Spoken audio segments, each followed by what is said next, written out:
নিয়মে আছে। আমি নিজেও লয়ার, আমি জানি কি করে কি করতে হয় না করতে হয়।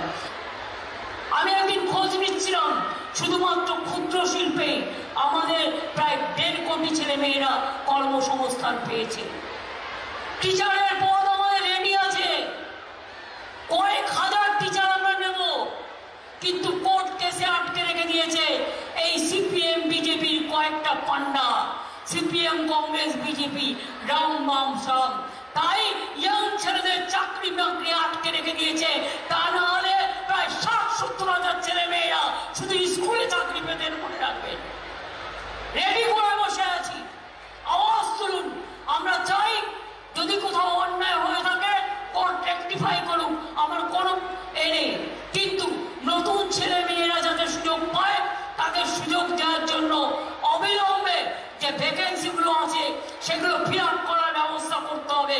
তার কারণ আমি চাই ভ্যাকেন্সিগুলো ফিল আপ হলে হাজার হাজার ছেলে মেয়ে টিচারিতেও চাকরি পাবেন। আমি দুঃখিত যে কখনো কখনো গভর্নমেন্টের হাত বেঁধে রেখে দেওয়া হয়।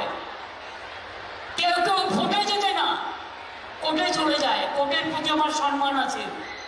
আমি কোনো জাস্টিস সম্বন্ধে বলতে চাই না, বলা যায় না। জাজমেন্ট সম্বন্ধে ক্রিটিসাইজ করা যায়, এটা নিয়মে আছে।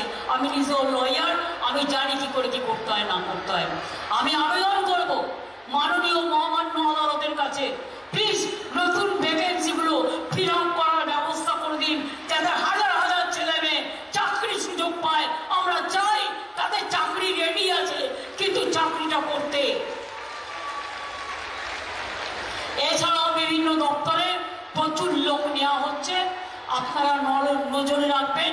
ভবিষ্যতেও যারা বেকার ছেলে মেয়েরা আছেন 5 লক্ষ টাকা পর্যন্ত লোন দেওয়া হচ্ছে।